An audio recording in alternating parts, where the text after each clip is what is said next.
Well, hello, friends. Mike Falkenstine here with 1-8 Catalyst with the latest episode of Building on the Foundation. On today's episode, I'm going to be answering the question of which English Bible translation is the best. Now, this question comes up quite a bit since there are so many English Bible translations. But before we get into this topic, be sure to subscribe to our YouTube channel for more content like this, and be sure to share this video on social media if it's helpful to you. So getting to the answer to this question requires some background information. So I start with an overview of where the Bible actually comes from. As many of you probably know, the Bible was originally written in 3 languages, in Hebrew, Aramaic, and Greek. So this is why people who study at a Bible school or seminary often take a year of both Hebrew and Greek classes in order to read the Bible in these original languages. The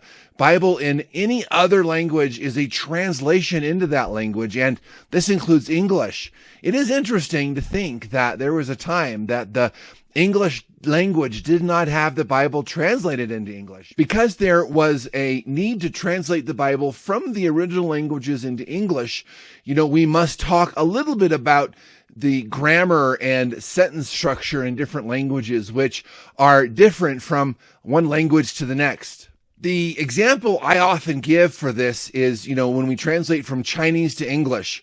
Some of you know that I'm conversationally fluent in Mandarin Chinese, and the way that you'd say, I'm going to the store today in Chinese is 我今天去商店, which literally translated into English would be, I today go to the store. The place that they would put that word today just sits after the pronoun, which in English, we move it to the end of the sentence. Now, this is a simple example, but a good one to illustrate that to get the same meaning from one language to another, the sentence structure changes. Now, this is the same issue that Bible translators have going, for example, from Greek to English. Now, Greek grammar and sentence structure is quite different from English.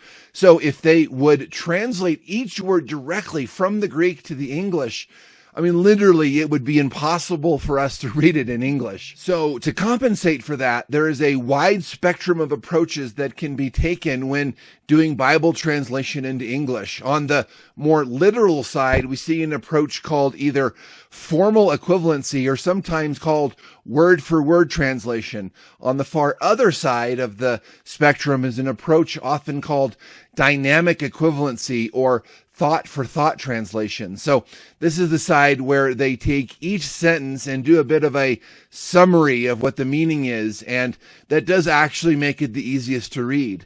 On the far word-for-word end of the spectrum, there is a Bible translation called the Interlinear Bible, which literally takes each Greek word and translate it just as it is in Greek, but into English. So now, this makes this translation very rigid.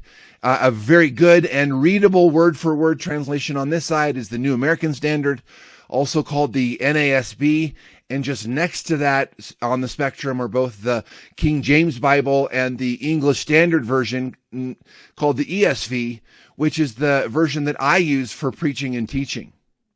Now, the ESV, I think, is quite nice because it seems to strike the right balance between accuracy and readability. Now, on the far end of the spectrum is the thought-for-thought translations, which would start with the Message and the New Living translations. These are often called paraphrases because they really are just paraphrasing from the original languages.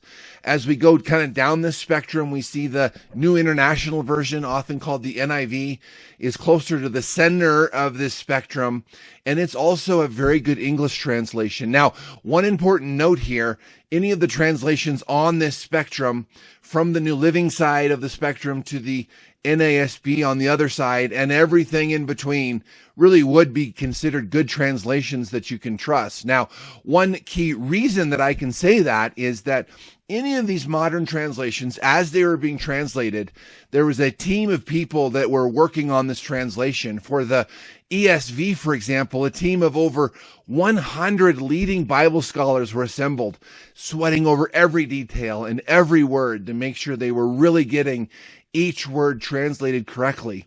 And you'll find these same types of committees for each of the modern English translations. It's really only when we get to the Bibles produced by cults, like the New World Translation, that we would call that a perversion of biblical truths. And really those that you shouldn't trust. So this leads me then to answer the question, which English Bible translation is the best? I think the answer to that, it really does depend on what you're looking for. For an easy to read Bible that you want to use for like a Bible in the Year program, or if you're new to reading the Bible, over here, the New Living or the NIV is a really good choice. For deeper study, I really like the ESV because of its commitment to accuracy. But as I said in a previous video, the Bible translation that you actually should be reading is any on this spectrum that gets you reading and applying the Bible to your life. That is really what is most important. And in the process, be thankful that there are so many choices that all communicate God's truths in our lives. So thank you for watching this video. To find out more about our ministry, please go to 18catalyst.org. And I do want to thank you again for joining me today.